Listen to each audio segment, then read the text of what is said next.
Parte 2. La Revolución Agrícola, capítulo 6. Construyendo pirámides. La Revolución Agrícola es uno de los acontecimientos más polémicos de la historia.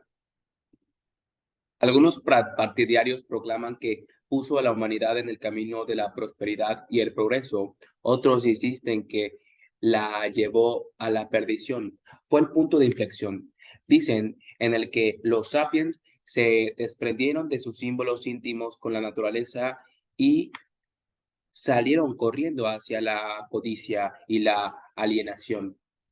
Fuera cual fuese la dirección que tomara el camino, no había posibilidad de dar marcha atrás. La agricultura permitió que la población aumentara de manera tan radical y rápida que ninguna sociedad agrícola compleja podría jamás volver a sustentarse si retornaba a la caza y a la recolección.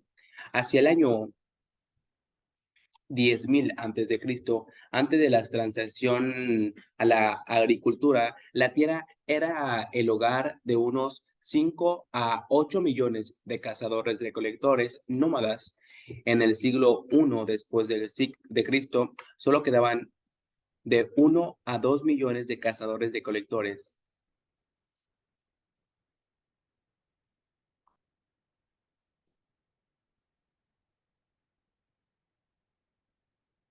Principalmente en Australia, América y África, pero su número quedaban empequeñecidos comparados con los 250 millones de agricultores en todo el mundo.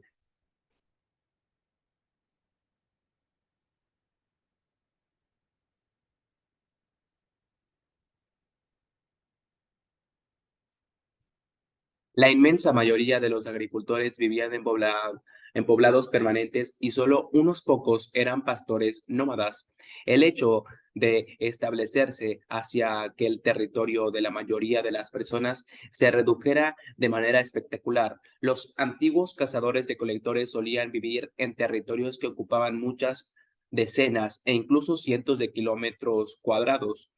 El hogar era todo el territorio, con sus colinas y ríos, bosques y cielos abiertos. Los campesinos, en cambio, pasaban la mayor parte de sus días laborando en un pequeño campo o huerto, y su vida doméstica se centraba en una estructura confinada de madera, piedra o barro, que medía no más que unas pocas decenas de metros cuadrados, la casa.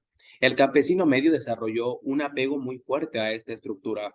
Esta fue una revolución de gran alcance, cuyo impacto fue tanto psicológico como arquitectónico. En lo venidero, el apego a mi casa y la separación de los bienes se convirtieron en el rasgo psicológico distintivo de un ser mucho más egocéntrico. Los nuevos territorios agrícolas no eran solo muchos más pequeños que los antiguos cazadores-recolectores, sino mucho más artificiales. Aparte del uso del fuego, los cazadores-recolectores hicieron pocos cambios deliberados en las tierras por las que vagaban. Los agricultores, en cambio, vivían en islas humanas artificiales que labraban laboriosamente a partir de las tierras salvajes circundantes, talaban bosques, excavaban canales, desbrozaban campos, construían casas, cavaza- ca- cavaban surcos y planteaban árboles frutales en metódicas hileras. El hábitat artificial resultante estaba destinado únicamente a los humanos y a sus plantas y animales, y a menudo estaba cercado mediante paredes y setos. Las familias de agricultores hacían todo lo que podían para mantener alejadas las malas hierbas y los animales salvajes. Si estos intrusos conseguían introducirse, eran expulsados. Si persistían, sus antagonistas humanos buscaban maneras de exterminarlos. Alrededor del hogar se exigían defensas particularmente fuertes, desde los albores de la agricultura hasta la actualidad. Miles de millones de sectores armados con ramas, matamoscas, zapatos y sprays venenosos han librado una guerra implacable contra las diligentes hormigas, las furtivas cucarachas, las audaces arañas y los extraviados escarabajos que constantemente se infiltran en los domicilios humanos. Durante la mayor parte de la historia, estos enclaves de factura humana fueron muy pequeños y estuvieron rodeados de extensiones de naturaleza indómita. La superficie de la Tierra mide unos 510 millones de kilómetros cuadrados, de los cuales 155 millones son de la Tierra. Hacia el año 1400 después de Cristo, la inmensa mayoría de los agricultores, junto con sus plantas y animales, se arrancimaban en un área de solo 11 millones de kilómetros cuadrados, el 2% de la superficie del planeta. Todo el resto era demasiado frío, demasiado cálido, demasiado seco, demasiado húmedo o inadecuado por otras razones para el cultivo. Este minúsculo 2% de la superficie de la Tierra constituía el escenario en el que se desplegaba la historia. A la gente le resultaba difícil dejar sus islas artificiales. No podían abandonar sus casas, campos y graneros sin correr el riesgo de perderlos. Además, a medida que el tiempo pasaba, acumularon cada vez más cosas, objetos no fácilmente transportables que los mantenían ligados. Los antiguos agricultores no pueden parecer pobres de solemnidad, pero una familia media poseía más artefactos que toda una tribu de cazadores-recolectores. La llegada del futuro. Mientras que el espacio agrícola se encogía, el tiempo agrícola se expandía. Los cazadores-recolectores no solían invertir mucho tiempo pensando en la próxima semana o el mes siguiente. En cambio, los agricultores recorrían en su imaginación años y décadas hacia el futuro. Los cazadores-recolectores daban poca importancia al futuro porque vivían precariamente y solo podían conservar alimentos o acumular posesiones con dificultad. Desde luego, se dedicaron a una cierta planificación avanzada. Los ejecutores del arte rupestre de Chauvet, Lascaux y Altamira pretendían casi con toda seguridad que éste persistiera durante generaciones. Las alianzas sociales y las rivalidades políticas eran asunto a largo plazo. A menudo se tardaba años en devolver un favor o vengar un agravio. No obstante, en la economía de subsistencia de la caza y la recolección, había un límite obvio a esta planificación a largo plazo. Paradójicamente, les ahorró a los cazadores-recolectores muchas angustias. En realidad, no tenía sentido preocuparse por cosas sobre las que no podían influir. La revolución agrícola dio al futuro mucha más importancia de la que había tenido antes. Los agricultores que tienen siempre en mente el futuro trabajan a su servicio. La economía agrícola se basaba en un ciclo estacional de producción que comprendía largos meses de cultivo seguidos de periodos de cosechas cortos e intensos. En la noche que seguía al final de una cosecha, abundaban los campesinos. En la noche que seguía al final de una cosecha abundante, los campesinos podían celebrar por todo lo que tenían, pero al cabo de una semana o así, se levantaban de nuevo al alba para pasar un largo día en el campo. Aunque había comida suficiente para hoy, para la semana siguiente o incluso el mes siguiente, tenían que preocuparse por el año próximo y por el año posterior a este. La preocupación por el futuro se basaba no solo en los ciclos estacionales de producción, sino también en la incertidumbre fundamental de la agricultura, puesto que la mayoría de las aldeas vivían cultivando una variedad muy limitada de plantas y animales domésticos. Se hallaban a merced de las sequías, las inundaciones y la peste. Los campesinos se veían obligados a producir más de lo que producían para poder acumular reservas. Sin grano en el silo, tinaja de aceite de oliva en la bodega, queso en la despensa y salchichas colgadas de las alfardas.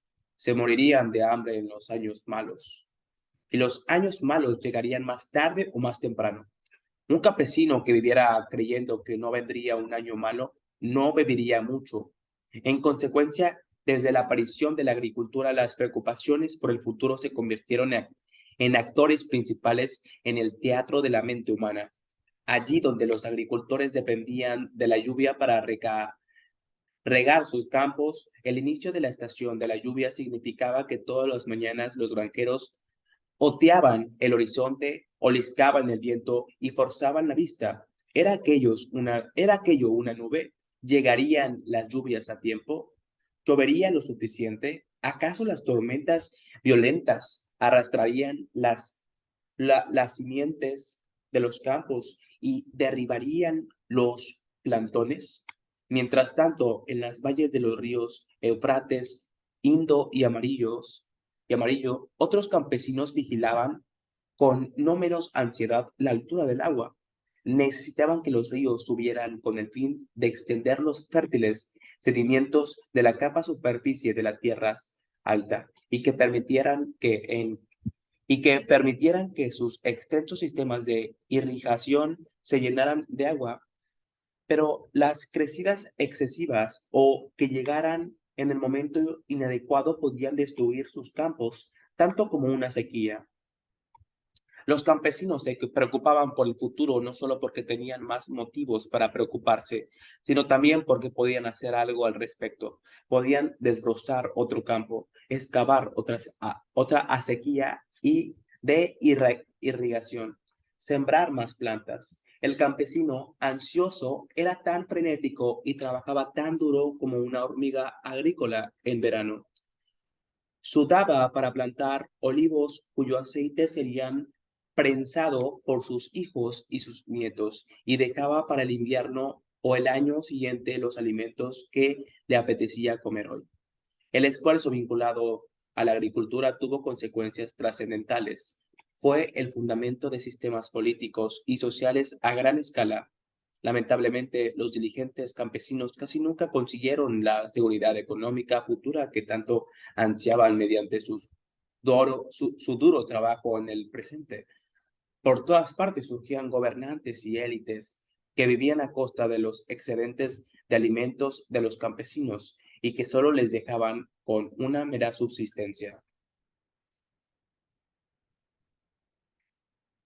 Estos excedentes alimentarios confiscados impulsaron la política, las guerras, el arte y la filosofía, construyendo palacios, fuertes, monument- monument- eh, construyendo palacios, fuertes, monumentos y templos. Hasta la época moderna tardía, más del 90% de los humanos eran campesinos que se levantaban cada mañana para labrar la tierra con el sudor de su frente. Los excedentes que producían alimentaban a la reducida minoría de élites, reyes, funcionarios gubernamentales, soldados, sacerdotes, artistas y pensadores que llenan los libros de historia. La historia es algo que ha hecho muy poca gente, mientras que todos los demás arraban los campos y acarreaban barreños de agua.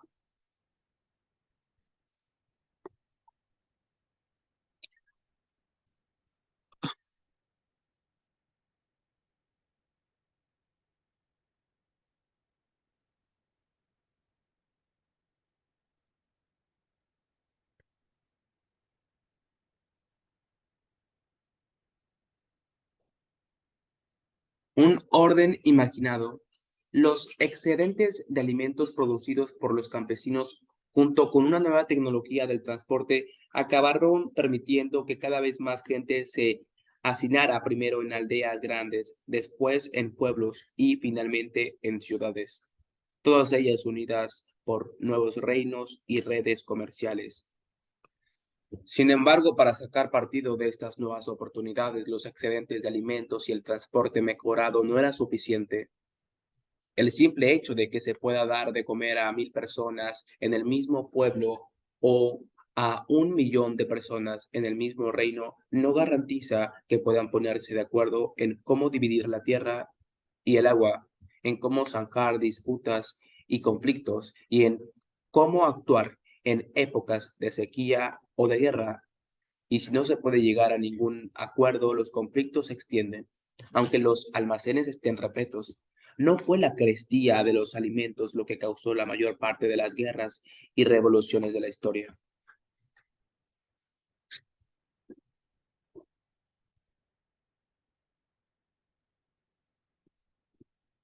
La Revolución Francesa fue encabezada por abogados ricos, no por campesinos hambrientos. La República Romana alcanzó su máximo apogeo en el siglo I a.C., cuando flotas cargadas de tesoros procedentes de todo el Mediterráneo enriquecían a los romanos, superando los sueños más visionarios de sus antepasados. Y sin embargo, fue en ese momento de máxima prosperidad cuando el orden político romano se desplomó en una serie de mortíferas guerras civiles. Yugoslavia tenía en 1991 recursos suficientes para alimentar a todos sus habitantes y aún así se desintegró en un baño de sangre terrible. El problema de raíz de dichos desastres es que los humanos evolucionaron durante millones de años en pequeñas bandas de unas pocas decenas de individuos. Los pocos milenios que separan la revolución agrícola de la aparición de ciudades, reinos e imperios no fueron suficientes para permitir la evolución de un instinto de cooperación en masa. A pesar de la carencia de estos a pesar de la carencia de estos instintos biológicos durante la era de los cazadores-recolectores, cientos de extraños pudieron cooperar gracias a sus mitos compartidos. Sin embargo, dicha cooperación era laxa y limitada. Cada cuadrilla de sapiens continuó desarrollando su vida de manera independiente y proveyendo la mayor parte de sus necesidades. Un sociólogo arcaico que hubiera vivido hace 20.000 años, que no tuviera reconocimiento de los acontecimientos que surgieron a la revolución agrícola, bien pudiera haber llegado a la conclusión de que la mitología tenía muy pocas posibilidades de salir airosa. Los relatos sobre espíritus ancestrales y tótems tribales eran lo bastante fuerte para permitir que 500 personas intercambiaran conchas marinas, celebraran un festival ocasional y unieran fuerzas para exterminar a una banda de neandertales. Pero nada más. La mitología, habría pensado el sociólogo de la antigüedad, no podría haber capacitado a millones de extraños para cooperar cada día. Pero esto resultó ser erróneo. Aconteció que los mitos son más fuertes de lo que nadie podía haber imaginado. Cuando la revolución agrícola abrió oportunidades para la creación de ciudades atestadas e imperios poderosos, la gente inventó relatos acerca de grandes dioses, patrias y sociedades anónimas para proporcionar los vínculos sociales necesarios.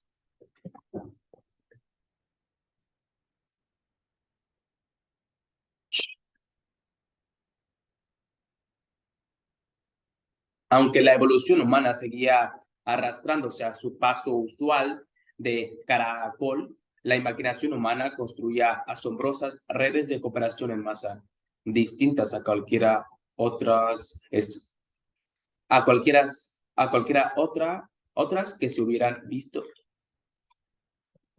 Aunque la evolución humana seguía arrastrándose a su paso usual de caracol, la imaginación humana construía asombrosas redes de cooperación en masa, distintas a cualesquiera otras que se hubieran visto en la Tierra. Hacia el año 8500 a.C., las, los mayores poblados del mundo eran aldeas como Jericó, en la que vivían unos pocos cientos de individuos. Hacia 7000 años hasta 7000 años antes de Cristo, la ciudad de Catajulcu, en Anatolia, contaba entre 5000 y 10.000 habitantes, probablemente el mayor poblado del mundo de la época.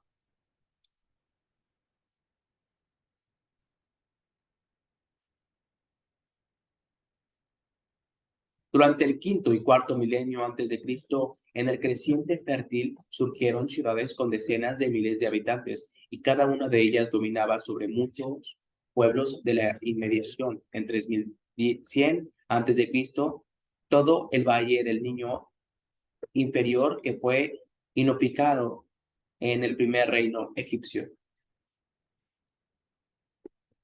Sus faraones gobernaban sobre miles de kilómetros cuadrados y cientos de miles de personas. Hacia el año 2250 a.C., Sargón el Grande forjó el primer imperio, el Acadio.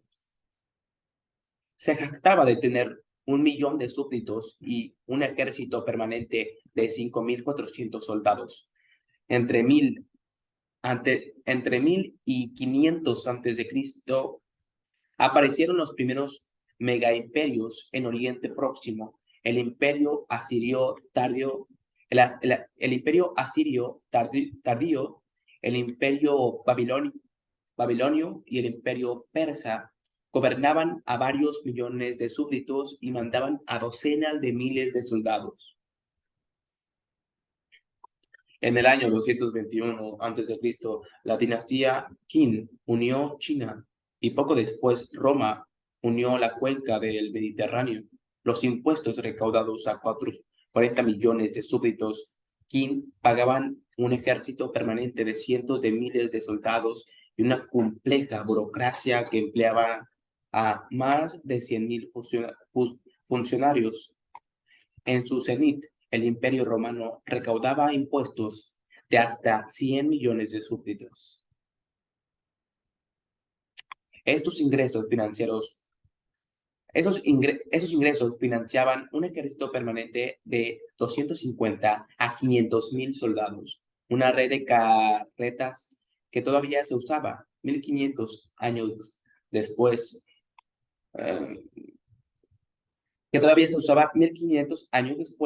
y teatros y anfiteatros que desde entonces y hasta hoy han albergado espectáculos.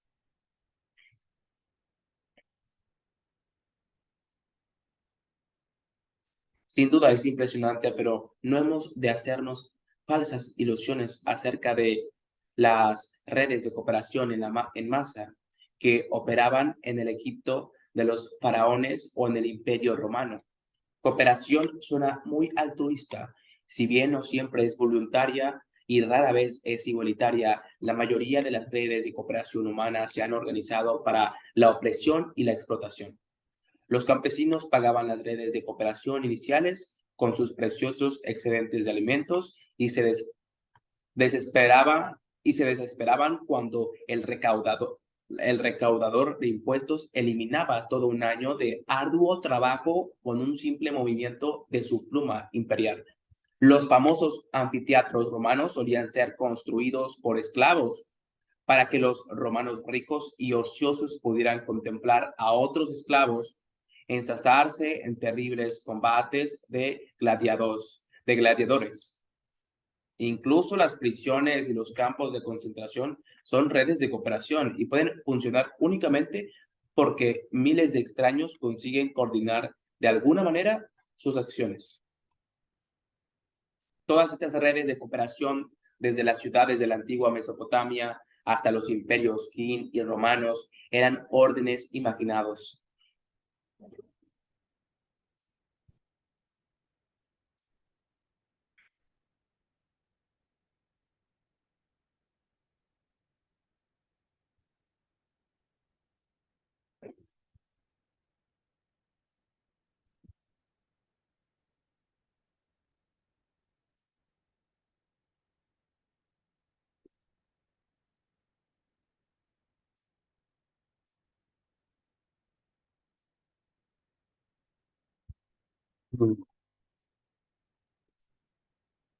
Las normas sociales que lo sustentaban no se basaban en instintos fijados, ni en relaciones personales, ni en la creencia en mitos contemporáneos.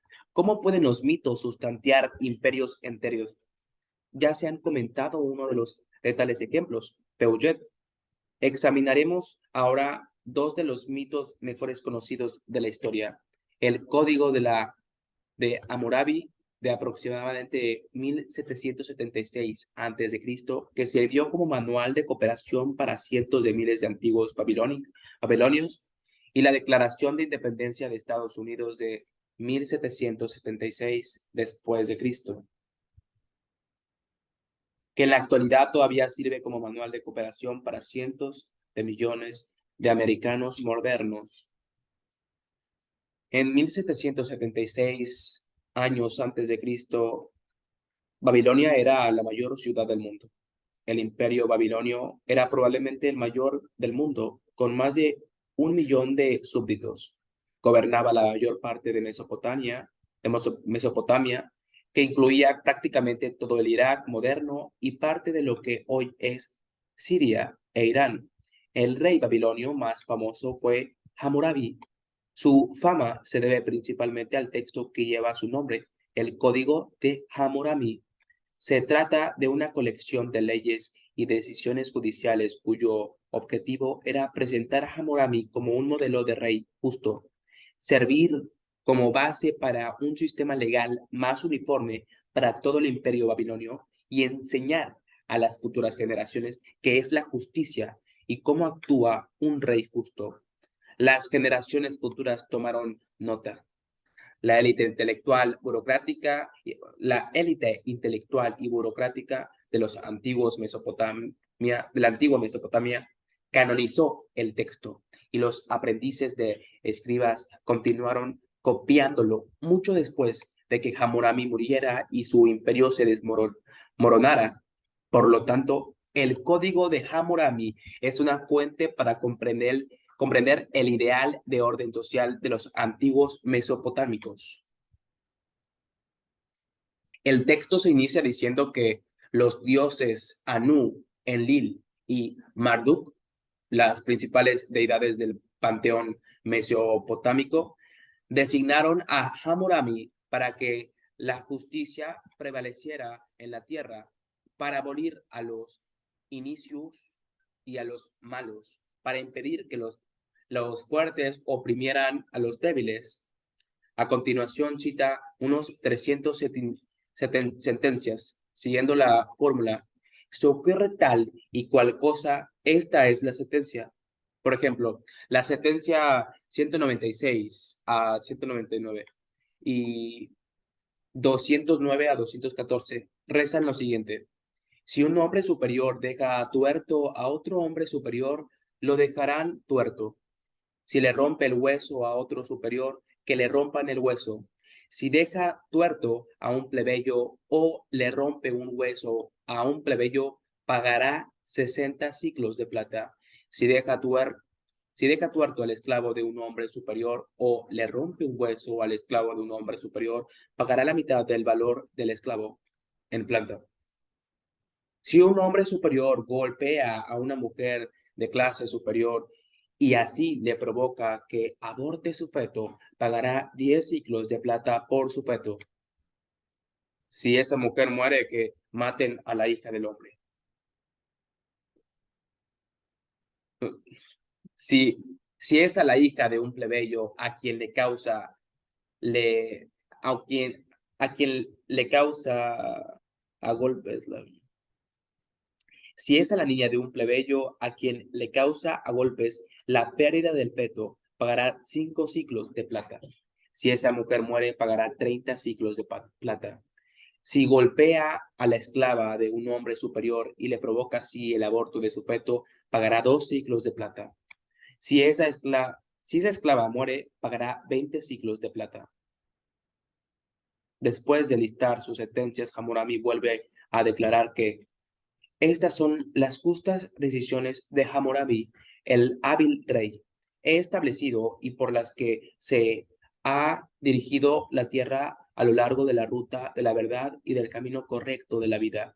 Soy Hammurabi, noble rey. No he sido descuidado ni negligente hacia la humanidad, su cuidado me concedió el dios Enlil y cuyo pastoreo me encargó el dios Marduk.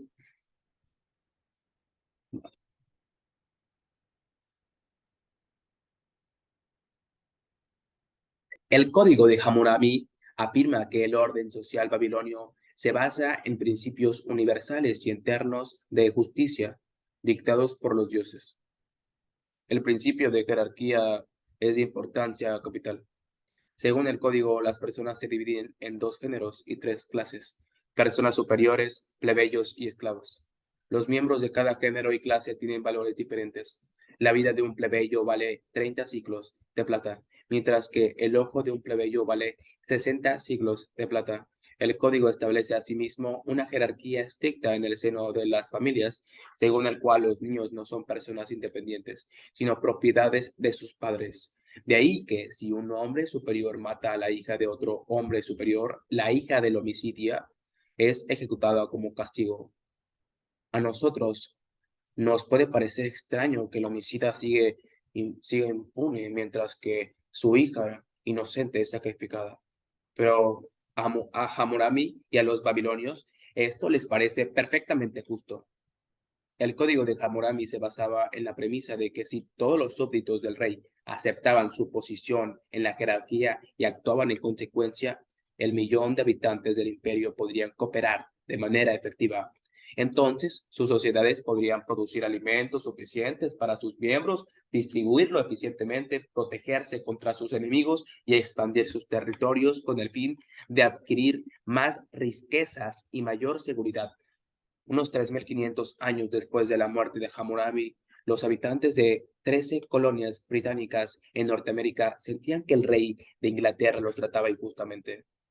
Sus representantes se reunieron en la ciudad de Filadelfia el 4 de julio de 1776. Las colonias declararon que sus habitantes ya no eran súbditos de la corona británica. Su declaración de independencia proclamó principios universales y eternos de justicia que, como los de Hammurabi, estaban inspirados por un poder divino. Sin embargo, el principio más importante que dictaba el dios americano era algo diferente del principio dictado por los dioses de Babilonia. La Declaración de Independencia de Estados Unidos afirma: sostenemos como evidentes por sí mismas dichas verdades, que todos los hombres son creados iguales, que son dotados por su creador de ciertos derechos anilienables, analienables, que entre estos están la vida, la libertad y la búsqueda de la felicidad. Al igual que el Código de Hammurabi, el documento fundacional estadounidense promete que si los americanos actúan según sus sagrados principios, millones de ellos podrán cooperar de manera efectiva y vivir seguros y en paz en una sociedad justa y próspera. Al igual que el Código de Hammurabi, la Declaración de Independencia de Estados Unidos no era solo un documento de su tiempo y su lugar, también fue aceptado por generaciones futuras. Durante más de 200 años, los escolares estadounidenses la han copiado y la han aprendido de memoria. Ambos textos nos plantean un dilema. Tanto el Código de Hammurabi como la Declaración de Independencia de Estados Unidos afirman compendiar principios universales y eternos de justicia. Pero según los americanos, todas las personas son iguales, mientras que según los babilónicos, las personas son claramente desiguales. Desde luego, los americanos dirían que ellos tienen razón y que Hammurabi está equivocado. Hammurabi, por supuesto, replicaría que él está en lo cierto y que los americanos están equivocados. En realidad, ambos están equivocados. Tanto Hammurabi como los padres fundadores americanos imaginaban una realidad regida por principios de justicias universales e inmutables, tales como la igualdad y la jerarquía. Pero el único lugar en el que tales principios existen es en la fértil imaginación de los sapiens y en los mitos que inventan y se cuentan unos a otros. Estos principios no tienen validez objetiva. Para nosotros es fácil aceptar que la división de la gente en superiores y plebeyos es una invención de la imaginación. Pero la idea que todos los humanos son iguales también es un mito. ¿En qué sentido todos los humanos son iguales entre sí? ¿Existe alguna realidad objetiva fuera de la imaginación humana en la que seamos realmente iguales? ¿Son iguales? ¿Son todos los humanos iguales desde el punto de vista biológico? Intentamos traducir la sentencia más famosa de la Declaración de Independencia de Estados Unidos en términos biológicos. Sostenemos como evidentes por sí mismas dichas verdades, que todos los hombres son creados iguales, que son dotados por su creador de ciertos derechos inalienables, que entre estos están la vida, la libertad y la búsqueda de la felicidad.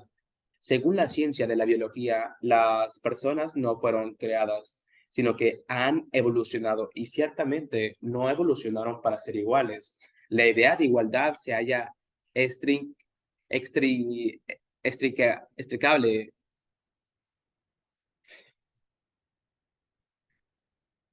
ah, La idea de igualdad se halla inextricablemente entrelazada con la idea de creación. Los americanos obtuvieron la idea de igualdad del cristianismo, que dice que toda persona tiene un alma creada divina, divinamente y que todas las almas son iguales ante Dios.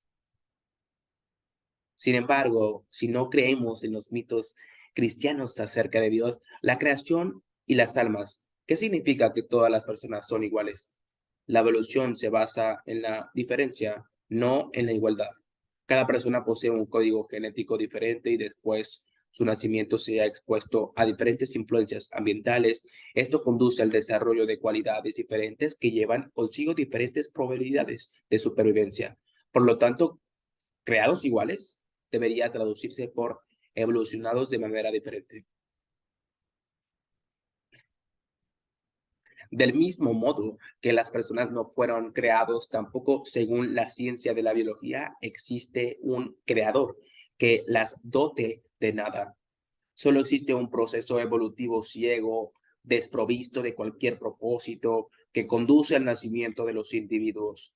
Dotados por su creador, debería traducirse simplemente por nacidos. Asimismo, los derechos no existen en la biología. Solo hay órganos, capacidades y características. Las aves vuelan no porque tengan el derecho a volar, sino porque poseen alas. Y no es cierto que dichos órganos, capacidades y características sean inalienables. Muchos de ellos experimentan mutaciones constantes que pueden perderse por completo con el tiempo. El avestruz es un ave que perdió su capacidad de volar, de modo que derechos inalienables deben traducirse por características mutables. ¿Y cuáles son las características que evolucionaron en los hombres, en los humanos? La vida, ciertamente, pero la libertad. En biología no existe tal cosa, al igual que la igualdad, los derechos y las sociedades anónimas. La libertad es una invención que solo existe en la imaginación. Desde un punto de vista biológico, no tiene sentido decir que los humanos en las sociedades democráticas son libres, mientras que los humanos en las dictaduras no son libres. ¿Y qué hay de la felicidad? Hasta el presidente, hasta el presente, la investigación biológica no ha conseguido obtener una definición clara de felicidad, ni una manera de medirla objetivamente. La mayoría de los estudios biológicos solo reconocen la existencia del placer, que es más fácil de definir y de medir. De modo que habría que traducir la vida, la libertad y la búsqueda de la felicidad por la vida y la búsqueda de placer. He aquí, pues, sentencia de la Declaración de Independencia de Estados Unidos, traducida en términos biológicos. Sostenemos como evidentes por sí mismas dichas verdades, que todos los hombres han evolucionado de manera diferente, que han nacido con ciertas características mutables, que entre estas están la vida y la búsqueda de placer. Los que abogan por la igualdad y los derechos humanos pueden indignarse por esta línea de razonamiento. Es probable que su respuesta sea, ya sabemos que las personas no son iguales desde el punto de vista biológico, pero si creemos que todos somos iguales en esencia, esto no permitirá crear una sociedad estable y próspera. No tengo ningún argumento que oponer. Esto es precisamente lo que quiero decir con orden imaginado. Creemos en un orden particular no porque sea objetivamente cierto, sino porque creer en él nos permite cooperar de manera efectiva y forjar una sociedad mejor. Las órdenes imaginados Los órdenes imaginados no son conspiraciones malvadas o espejismos inútiles. Más bien son la única manera en que un gran número de humanos pueden cooperar de forma efectiva. Pero tengamos presente que Hammurabi podría haber defendido su principio de jerarquía utilizando la misma lógica. Yo sé que los hombres superiores son los plebeyos y los esclavos no son clase de personas intrínsecamente distintas, pero si creemos que lo son, esto nos permitirá crear una sociedad estable y próspera.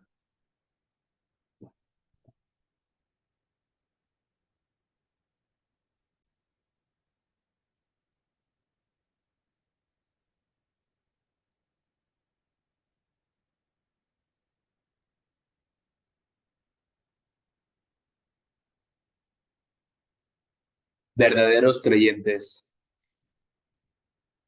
Es probable que más de un lector se haya retorcido en su silla al leer los párrafos anteriores. En la actualidad, la mayoría de nosotros hemos sido educados para reaccionar de esta manera. Es fácil aceptar que el código de Hammurabi era un mito, pero no queremos oír que los derechos humanos sean asimismo un mito. Si la gente se diera cuenta de que los derechos humanos solo existen en la imaginación, ¿no habría el peligro de que nuestra sociedad se desplomara? Voltaire dijo acerca de Dios que Dios no existe, pero no se lo digáis a mi criado, no sea que me asesine durante la noche.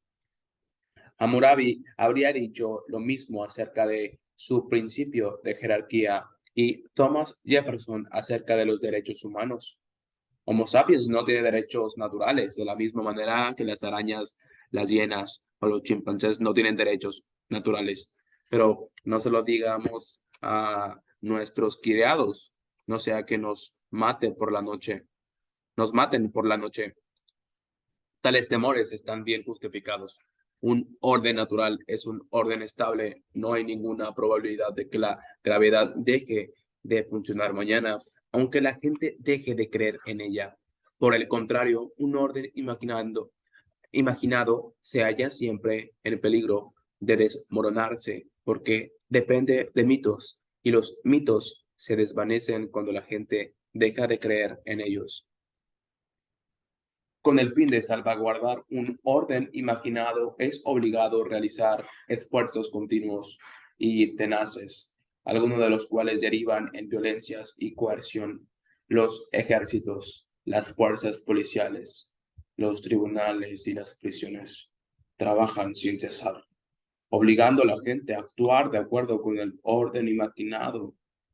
Si un antiguo babilonio dejaba ciego a su vecino, por lo general era necesario cierto grado de violencia para hacer cumplir la ley del ojo por ojo cuando en 1860 una mayoría de los ciudadanos norteamericanos llegaron a la conclusión de que los esclavos africanos son seres humanos y por lo tanto debían gozar del derecho a la libertad, hizo falta una sangrienta guerra civil para que los estados sureños lo aceptaran. Sin embargo, un orden imaginado no puede sostener solo mediante la violencia. Requiere asimismo verdaderos creyentes. El príncipe Talleyrand, que inició su carrera camaleónica bajo el reinado de Luis VI, sirvió posteriormente a los regímenes revolucionarios y napoleónicos y cambió su lealtad a tiempo de terminar sus días trabajando para la monarquía restaurada. Su célebre frase: se pueden hacer muchas cosas con las bayonetas, pero es bastante incómodo sostenerse sobre ellas. Resume décadas de experiencia de gobierno.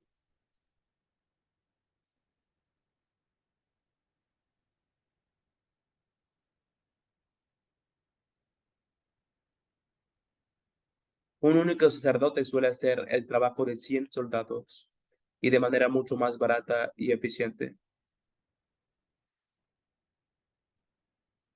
Además, con independencia de lo eficientes que sean los bayonetas, alguien tiene que esgrimirla. ¿Por qué habrían de mantener soldados, carceleros, jueces y policía un orden imaginado en el que no cree, en el que no creen? Todas las actividades colectivas humanas, la más difícil de organizar es la violencia.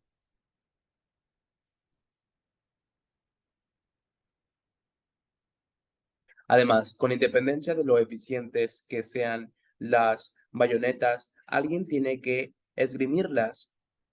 ¿Por qué habrían de mantener soldados, carceleros, jueces y policías un orden imaginado en el que no creen?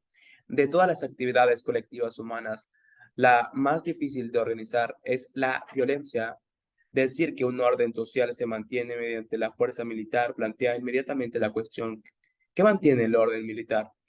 Es imposible organizar un ejército únicamente mediante la coerción. Al menos algunos de los mandos y los soldados han de creer realmente en algo, ya sea Dios, el honor, la patria, la hombría o el dinero. Una pregunta incluso más interesante se refiere a los que se encuentran en la cima de la pirámide social. ¿Por qué querrían hacer cumplir un orden imaginado si ellos mismos no creen en él? Es relativamente común aducir que la élite puede hacerlo debido a la codicia cínica, pero es improbable que un cínico que no cree en nada sea codicioso. No hace falta mucho para proporcionar las necesidades biológicas objetivas de Homo sapiens. Una vez que se han cubierto dichas necesidades, se puede gastar más dinero en la construcción de pirámides, tomarse unas vacaciones alrededor del mundo, financiar campañas electorales, financiar a nuestra organización terrorista favorita o invertir en el mercado de valores y conseguir todavía más dinero.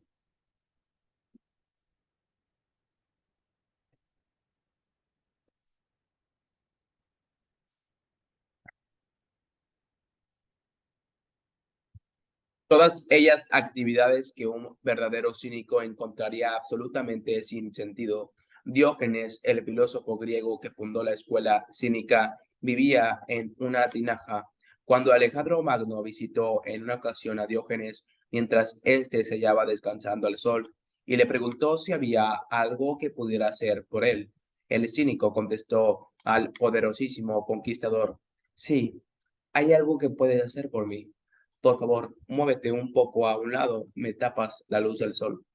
Esta es la razón por la que los cínicos no construyen imperios y por la que un orden imaginado solo puede mantenerse si hay grandes segmentos de la población y en particular grandes segmentos de la élite y de las fuerzas de seguridad que creen realmente en él.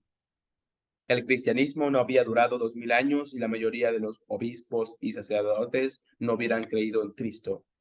La democracia estadounidense no habría durado 250 años y la mayoría de los presidentes y congresistas no hubieran creído en los derechos humanos. El sistema económico moderno no habría durado ni un solo día si la mayoría de las acciones y banqueros no hubieran creído en el capitalismo. Los muros de la prisión. ¿Cómo se hace para que la gente crea un orden imaginado como el cristianismo, la democracia o el capitalismo? En primer lugar, no admitiendo nunca que el orden es imaginado. Siempre se insiste en que el orden que sostiene a la sociedad es una realidad objetiva, creada por las grandes dioses o por las leyes de la naturaleza. Las personas son distintas, no porque lo dijera Hammurabi, sino porque lo decretó Enlil y Marduk. Las personas son iguales, no porque lo dijeron Thomas Jefferson, sino porque Dios lo creó así. Los mercados libres son el mejor sistema económico, no porque lo dijera Adam Smith, sino porque estas son las inmutables leyes de la naturaleza. También se educa de manera concienzuda a la gente. Desde que nacen se les recuerda constantemente los principios del orden imaginado que se incorporan a todos y cada una de las cosas. Se incorporan a los cuentos de hadas, a los dramas, a los cuadros, las canciones, a la etiqueta, a la propaganda política, a la arquitectura, las recetas y las modas. Por ejemplo, hoy en día la gente cree en la igualdad, de manera que está de moda entre los niños ricos llevar pantalones tejanos, que originalmente eran la indumentaria de la clase trabajadora. En la Edad Media, la gente creía en las diferencias de clases, de manera que ningún joven noble se habría puesto un sobre todo de campesino. En aquel entonces, dirigirse a alguien como señor o señora era un raro privilegio reservado a la nobleza y que a menudo se ganaba con sangre. Hoy en día, toda la correspondencia educada con independencia del destinatario empieza con apreciable señor o señora. Las humanidades y las ciencias sociales dedican la mayor parte de su energía a explicar exactamente de qué manera el orden imaginado está entretejido en el tapiz de la vida. En el espacio limitado de que disponemos, solo podemos arañar la superficie. Hay tres factores principales que impiden que la gente se dé cuenta de que el orden que organiza su vida existe únicamente en su imaginación. El orden imaginado está incrustado en el mundo material. Aunque el orden imaginado solo existe en nuestras mentes, puede entretejerse en la realidad material que nos rodea e incluso grabarse en piedra. En la actualidad, la mayoría de los habitantes del occidente creen en el individualismo. Piensan que cada humano es un individuo cuyo valor no depende de lo que otras personas crean de él o de ella. Cada uno de nosotros tiene en su interior un brillante rayo de luz que confiere valor y significado a nuestra vida. En las escuelas modernas de Occidente, los maestros de escuela y los padres les dicen a los niños que si sus compañeros de clase se burlan de ellos, deben ignorarlos. Solo ellos y no otros conocen su verdadero valor. En la arquitectura moderna, este mito salta de la imaginación para tomar forma en piedra y hormigón. La casa moderna ideal está dividida en muchas habitaciones pequeñas, de modo que cada niño puede tener un espacio privado oculto a la vista que proporcione la máxima autonomía. Esta habitación privada posee casi de manera invariable una puerta y en muchos hogares práctica, es práctica aceptada que el niño cierre la puerta hasta con llave. Incluso los padres tienen prohibido entrar sin llamar y pedir permiso para ello. La habitación está decorada como al niño le gusta, con carteles de estrellas de rock en la pared y calcetines sucios por el suelo.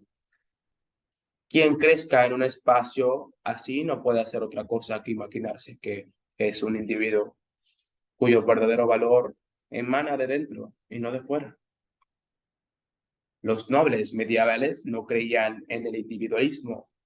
El valor de alguien estaba determinado por su lugar en la jerarquía social y por lo que otras personas decían de ellos.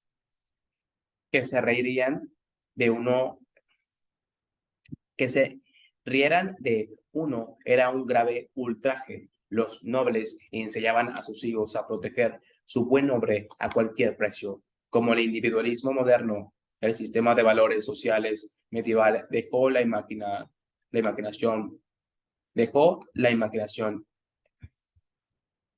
y para manifestarse en la piedra de los castillos medievales.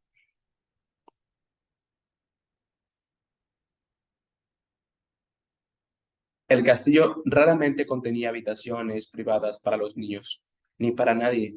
El hijo adolescente de un varón medieval no tenía una habitación privada en el segundo piso del castillo con carteles de Ricardo Corazón de León y el rey Arturo en las paredes, ni una puerta cerrada que sus paredes no podían abrir. Dormía junto a otros muchos jóvenes en una gran sala. Siempre se hallaba a la vista y siempre debía tener en cuenta lo que otros veían y decían. Quien creciera en tales condiciones llegaba naturalmente a la conclusión de que el verdadero valor de un hombre estaba determinado por su lugar en la jerarquía social y por lo que otras personas decían de él. El orden imaginado modela nuestros deseos. La mayoría de las personas no quieren aceptar que el orden que rige su vida es imaginario, pero en realidad todas las personas nacen en un orden imaginado, preexisten y sus deseos están moldeados desde el nacimiento por sus mitos dominantes. Por lo tanto, nuestros deseos personales se convierten en las defensas más importantes del orden imaginado. Por ejemplo, los deseos más apreciados de los habitantes modernos de Occidente están conformados por mitos románticos, nacionalistas, capitalistas y humanistas que han estado presentes durante los siglos. Durante siglos, los amigos que se dan consejo a menudo se dicen, haz lo que te diga el corazón. Pero el corazón es un doble agente que por la general toma sus instrucciones de los mitos dominantes del día y la recomendación. Haz lo que te diga tu corazón fue implantada en nuestra mente por una combinación de mitos románticos del siglo XIX y de mitos consumistas del siglo XX. La compañía Coca-Cola, por ejemplo, ha comercializado en todo el mundo la Diet Coca o Coca-Cola Light con el eslogan haz lo que sienta bien. Incluso lo que la gente cree que son sus deseos más personales suelen estar programados por el orden imaginado. Consideremos, por ejemplo, el deseo popular de tomarse unas vacaciones en el extranjero. No hay nada natural ni obvio en esa decisión. Un macho alfa de chimpancé nunca pensaría en utilizar su poder con el fin de ir de vacaciones al territorio de una tropilla de chimpancés vecina.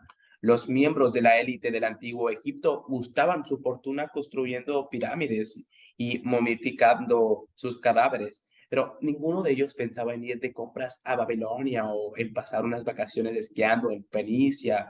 Hoy en día la gente gasta muchísimo dinero en vacaciones en el extranjero porque creen fervientemente en los mitos del consumismo romántico. El romanticismo nos dice que con el fin de sacar el máximo partido a nuestro potencial humano, hemos de tener tantas experiencias diferentes como podamos. Hemos de abrirnos a un amplio espectro de emociones, hemos de probar varios tipos de relaciones, hemos de catar diferentes cocinas, hemos de aprender a apreciar diferentes estilos de música. Y una de las mejores formas de hacer esto es librarnos de nuestra rutina diaria, dejar atrás nuestro entorno familiar y viajar a tierras distantes, donde podamos experimentar la cultura, los olores, los sabores y las normas de otras gentes. Oímos constantemente los mitos románticos acerca de cómo una nueva experiencia me abrió los ojos y cambió mi vida. El consumismo nos dice que para ser felices hemos de consumir tantos productos y servicios como sea posible. Si sentimos que nos falta algo o que algo no va bien del todo, entonces probablemente necesitemos comprar un producto, un automóvil, nuevos vestidos, comida ecológica o un servicio, llevar una casa, terapia relacional, clase de yoga. Cada anuncio de televisión es otra pequeña leyenda acerca de cómo consumir determinado producto o servicio hará nuestra vida mejor. El romanticismo que promueve la variedad encaja bien con el consumismo. Su matrimonio ha dado origen al infinito mercado de experiencias sobre el que se cimienta la moderna industria del turismo. La industria del turismo no vende billetes de avión ni habitaciones de hotel, vende experiencias. París no es una ciudad, ni la India un país. Ambos son experiencias cuyo consumo se supone que amplía nuestros horizontes, satisface nuestra potencial humano y nos hace más felices. En consecuencia, cuando la relación entre un millonario y su esposa empieza a ir mal, él lleva a realizar unas caras vacaciones en París. El viaje no es un reflejo de algún deseo independiente, sino una ardiente creencia en los mitos del consumismo romántico. Un hombre rico en el antiguo Egipto no hubiera pensado nunca en resolver una crisis matrimonial llevándose a su mujer de vacaciones a Babilonia. En lugar de eso, podríamos haberlo construido suntuosa tumba que ella siempre había deseado. Como la élite del antiguo Egipto, la mayoría de la gente en la mayoría de las culturas dedicada su vida a construir pirámides, dedica su vida a construir pirámides, solo que los nombres y formas, solo que los nombres, formas y tamaños de esta pirámide cambian de una cultura a otra. Por ejemplo, pueden tomar la forma de un chalet en, un, en una urbanización con piscina y un césped siempre verde o un flamante ático con unas vistas envidiables. Para empezar, pocos cuestionan los mitos que nos hacen desear la pirámide. El orden, inciso, punto C. El orden imaginado es intersubjetivo. Incluso si por algún esfuerzo sobrehumano consiguiera librar mis deseos personales del dominio del orden imaginado, solo soy una persona. Con el fin de cambiar el orden imaginado, he de convencer a millones de extraños para que cooperen conmigo. ¿Por qué el orden imaginado no es un orden subjetivo que existe solo en mi imaginación? Más bien es un orden intersubjetivo que existe en la imaginación comparativa de miles y millones de personas. Para entender esto necesitamos comprender la diferencia entre objetivo, subjetivo e intersubjetivo. Un fenómeno objetivo que existe con una independencia de la conciencia humana y de las creencias humanas. La radiactividad, por ejemplo, no es un mito. Las emisiones radiactivas se producían mucho antes de que la gente las descubriera y son peligrosas aunque no crea en ella. Marie Curie, una de las descubridoras de la radiactividad, no supo durante sus largos años de estudio de materiales radiactivos que estos podían dañar su cuerpo, aunque no creía que la radiactividad pudiera matarla. Murió no obstante de anemia aplástica, una enfermedad mortal causada por la sobreexposición a materiales radiactivos. Lo subjetivo es algo que existe en función de la conciencia y creencias de un único individuo y desaparece o cambia si este individuo en concreto cambia sus creencias. Muchos niños creen en la existencia de un amigo imaginario que es invisible e inaudible. Para el resto del mundo, el amigo imaginario existe únicamente en la conciencia subjetiva del niño. Y cuando éste cree y deja de creer en él, el amigo imaginario se desvanece. Lo intersubjetivo es algo que existe en el seno de la red de comunicación que conecta la conciencia subjetiva de muchos individuos. Si un solo individuo cambia sus creencias o muere, ello tiene poca importancia. Sin embargo, si la mayoría de los individuos de la red mueren o cambian sus creencias, el fenómeno intersubjetivo mutará o desaparecerá. Los fenómenos intersubjetivos no son ni fraude malévolo ni charadas insignificantes. Existen de una manera diferente de los fenómenos físicos, tales como la radiactividad, pero sin embargo, su impacto en el mundo puede ser enorme. Muchos de los impulsores más importantes de la historia son intersubjetivos. La ley, el dinero, los dioses y las naciones. Peugeot, por ejemplo, no es el amigo imaginario del director general de Peugeot. La compañía existe en la imaginación compartida de millones de personas. El director general cree en la existencia de la campaña porque el concepto de administración también cree en ella, como hacen los abogados de la compañía, los secretarios de la oficina más próxima, los pagadores del banco, los creadores de bolsa y los vendedores de automóviles desde Francia a Australia. Si fuera solo el director general el que dejara de creer repetidamente en la existencia de Peugeot, pronto acabaría en el hospital psiquiátrico más cercano y alguna otra persona ocuparía su despacho. De forma similar, el dólar, los derechos humanos y los Estados Unidos de América existen en la imaginación compartida de miles de millones de personas y no hay un solo individuo que pueda amenazar su existencia. Si únicamente yo dejara de creer en el dólar, los derechos humanos y Estados Unidos no tendría mucha importancia. Estos órdenes imaginados son intersubjetivos, de manera que para cambiarlos tendríamos que cambiar simultáneamente la conciencia de miles de millones de personas, lo que no es fácil. Un cambio de tal magnitud solo puede conseguirse con la ayuda de una organización compleja, como un partido político, un movimiento ideológico o un culto religioso.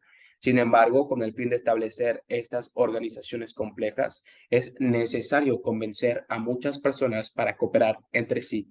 Y eso solo puede ocurrir si esos extraños creen en algunos mitos compartidos. De ahí se sigue que para cambiar un orden imaginado existente, hemos de creer primero en un orden imaginado alternativo. Con el fin de desmantelar Peugeot, por ejemplo, necesitamos imaginar algo más poderoso como el sistema legal francés. Con el fin de desmantelar el sistema legal francés, necesitamos imaginar algo todavía más poderoso como el Estado francés. Y si también quisiéramos desmantelarlo, tendríamos que imaginar algo más poderoso aún. No hay manera de salir del orden imaginado. Cuando echamos abajo los muros de nuestra prisión y corremos hacia la libertad, en realidad corremos hacia el patio de recreo más espacioso de una prisión mayor.